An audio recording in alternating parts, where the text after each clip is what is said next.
우리는 각자의 삶을 통하여서 하나님께로부터 부르심이 있었습니다. 어떤 방법으로든 간에 하나님께서 하나님 되심을 말씀하시고 매일의 삶 속에서 하나님의 동행하심을 느끼며 살고 있습니다.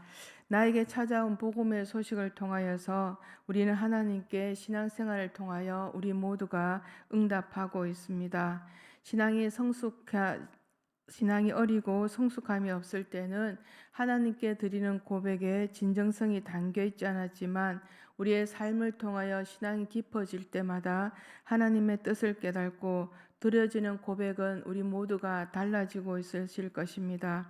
오늘 함께 읽은 본문의 내용은 고린도 성도들에 대한 논리적인 책망을 시도하는 바울의 모습이 나오는데, 고린도 성도들의 신분은 매우 낮고 천했습니다. 인구의 3분의 2에 해당하는 사람들이 노예로 있었는데 고린도 교회에도 이 노예들이 많이 포함되어 있는 것으로 보입니다. 그러한 고린도 교회 성도들의 신분을 바울은 노골적으로 표현하고 있는데, 왜 바울은 고린도 성도들을 특별히 사랑한다는 마음도 표현하면서 이렇게 노골적으로 표현했는지입니다. 바울은 그들을 결코 얕잡아 보거나 또 비난하기 위해서는 결코 아닐 것입니다. 오히려 하나님의 나라에 대한 말씀을 밝힘으로써 그리스도가 그들을 향한 사랑이 얼마나 깊은지를 바울은 말하고자 하였을 것입니다. 26절 말씀에 너희를 부르심을 보라 라는 말로 그들이 제일 처음 구원의 길에 초청되었을 때 사항을 돌이켜 보라고 바울은 말하고 있습니다. 그 당시 노예라면 하나의 인간이 아니고 하나의 물건이며 주인의 주장에 따라 그 인생이 죽을 수도 있고 시장에 내다 팔아버릴 수도 있는 인격이었습니다. 병들거나 늙으면 버릴 수도 있고 그들의 인격은 조금도 존중되지 않는 것이 노예들의 삶이었습니다. 그러한 그들이 있는 고린도 교회 성도들의 형편이라는 것은 아무것도 없는, 내놓을 만한 것이 없는 상태였습니다. 26절 말씀에 육체를 따라라란 말은 헬라 관용법에 보면 세상적인 관점에서 생각할 때 혹은 세속적인 기준으로 볼 때라는 말로 쓰여졌던 말입니다. 하나님 앞에서 인간으로 기준을 볼 때 고린도 성도들 중에는 그들의 형편을 가지고는 자랑할 만한 것이 아무것도 없다는 것입니다. 지혜 있는 자, 능한 자, 문벌 좋은 자가 별로 없었다는 것입니다. 세상에서 알아주지 않고 환영받지 못한 그런 그들에게 바울을 통해 하나님의 부르심이 있게 되었던 것입니다. 사람은 어느 순간에 자신을 망각하고 살아갈 때가 있습니다. 현실의 마음과 생각을 다 빼앗기고 살다 보면 과거의 나의 모습을 잃어버리게 됩니다. 물론 과거의 모습을 우리가 기억하고 살 필요는 없습니다. 때로는 과거의 모습이 현재를 살아가는 나의 발목을 잡을 때가 있기 때문입니다. 우리는 매일매일 현재 주어진 삶의 자리에서 최선을 다하고 새로운 삶을 향해 달려가고자 합니다. 그러나 사람인지라 살다 보면 실수도 하고 부족한 점이 보여질 수도 있습니다. 우리는 그러한 모습을 용납하고 허용하는 데는 우리의 마음이 많이 인색합니다. 연약한 우리의 모습에 하나님은 긍휼히 여기시고 용서의 은혜를 우리 모두에게 베풀어 주셨는데, 우리 사람이 인간은 그렇게 하지 못합니다. 가차없이 지체들을 멀리하고 그들을 향해 그리스도의 마음을 품지 않으려고 합니다. 우리의 기도에 하나님의 은혜와 응답이 있기 위해서는 우리에게 용서의 마음이 있어야 합니다. 하나님께 우리는 나의 용서를 구하고 우리 모두가 용서받은 자입니다. 그럼에도 불구하고 용서가 되어지지 않고 용납이 되어지지 않는다면 어떤 믿음을 소유하고 있는 것일까요? 하나님께 진정으로 용서받은 자만이 또 다른 자를 용서할 수 있습니다.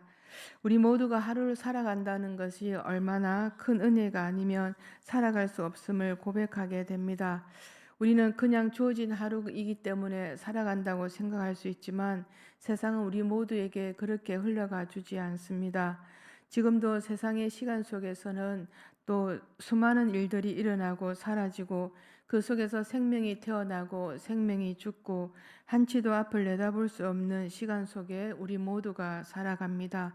현장에서 일어나는 사고 속에 내가 있을 수도 있고 뜻하지 않은 상황 속에 내가 속해 있을 수도 있는데 하루를 무사히 살아간다는 간다는 것이 얼마나 하나님의 은혜가 아닌가를 다시 한번 깨닫게 되는 현실이 아닌가 합니다.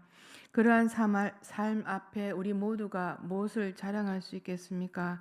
하나님 앞에 자랑하는 인생이 되지 않기 위해서는 하나님께서 부르심이 어떤 방법이었는지, 하나님께서 나를 택하신 방법이 어떤 것인지 우리는 알고 알아야 할 것 같습니다. 우리와 함께 신앙생활하는 공동체 가운데는 다양한 지체들이 있습니다. 살아가는 삶의 사정과 또 형편도 다 다릅니다. 우리가 주 안에서 함께 어우러지고 믿음을 나누는 지체가 되기 위해서는 서로의 삶을 존중하고 인정하는 마음가짐이 필요로 합니다.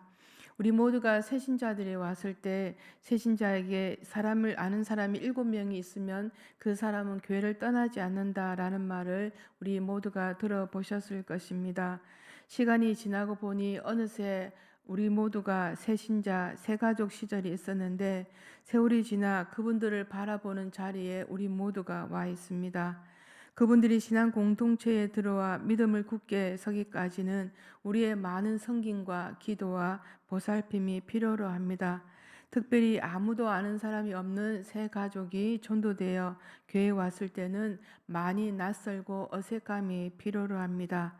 올해도 우리 교회는 20명이 넘는 새 가족분들이 교회에 등록하여서 신앙생활을 하고 있습니다. 공동체 안에 곳곳에 그 20명이 넘는 우리 새 가족분들이 많이 있었을 텐데 우리가 먼저 그분들을 바라볼 때 우리 마음에 낯설음이나 어색함이 없어야 될 것 같습니다. 우리 마음에 그 마음이 없어질 때 그분들이 은성교회 성도가 되는 시간이 빨라질 것입니다. 그분들을 품고자 하는 마음, 섬기고자 하는 우리의 마음의 태도가 있을 때 건강한 공동체 생활이 되어질 거라고 고백합니다.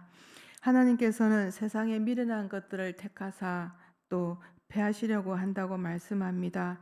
세상에 있는 부귀와 또 권세와 또 지혜는 인간적인 눈으로 볼 때 참 아름답고 또 멋져 보이기도 합니다.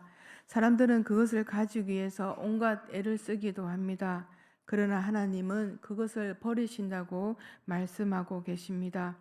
그들을 부끄럽게 하시고 패하시기까지 하신다고 하는데 한마디로 하나님께서는 아무런 가치를 두지 않으시겠다는 것입니다.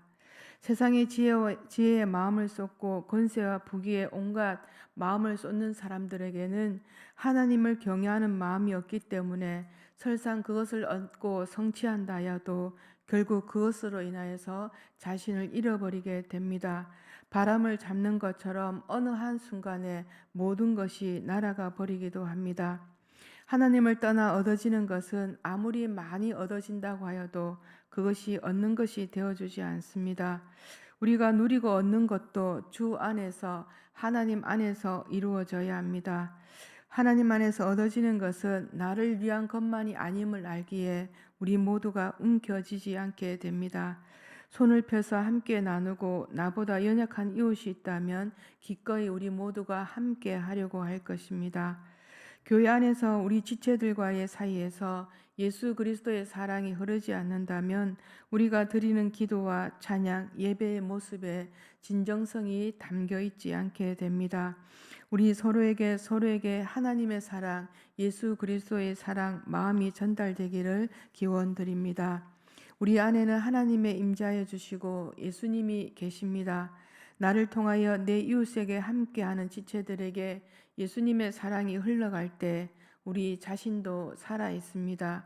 생명이 내 안에 있음을 우리 모두가 경험하게 됩니다. 오늘 본문 말씀에 하나님께서 택하사라는 말을 3번이나 반복해서 나옵니다.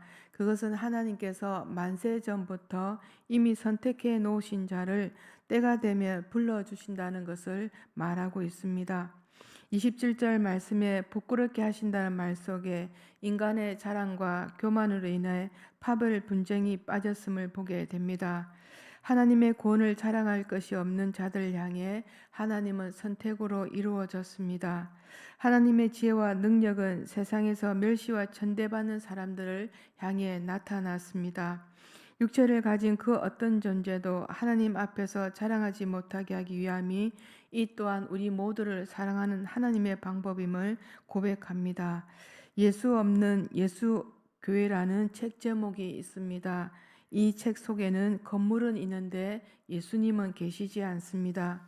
공동체는 있는데 예수 사랑은 없습니다. 신앙생활은 있는데 예수님의 말씀의 뜻과는 상관없는 생활을 합니다. 우리가 나누는 대화 속에 예수님에 대한 자랑이 있으신지요? 나는 이리저리 돌아봐도 내게 자랑할 만한 것이 없다면, 예수님밖에 없다면 오히려 우리 모두가 감사할 수 있을 것입니다. 자랑과 은혜는 반비례한다고 합니다. 예수 그리스도를 알미 나에게 진정한 자랑이 될 때 하늘의 기쁨은 내 안에 채워질 것이라고 고백합니다. 인간이 자기 안에 어느 것 하나라도 내세울 것이 있다고 생각하는 한 교만과 자기 도취에 우리 모두가 빠져서 어느새 우리의 마음의 눈이 가리워지게 됩니다. 마음의 눈이 가리워질 때 하나님의 구원의 은혜의 생활과는 우리 모두가 거리가 멀어지는 모습을 갖게 됩니다. 사도 바울은 갈라디아서 6장 14절에서 말하기를 내게는 우리 주 예수 그리스도의 십자가 외에는 결코 자랑할 것이 없다고 고백하고 있습니다. 하늘을 나누는 독수리가 가장 좋아하는 먹잇감이 두루미라고 합니다. 두루미는 매우 떠들기를 좋아하는 새인데 특히 날 때 소리가 많이 내어서 독수리의 표적이 된다고 합니다.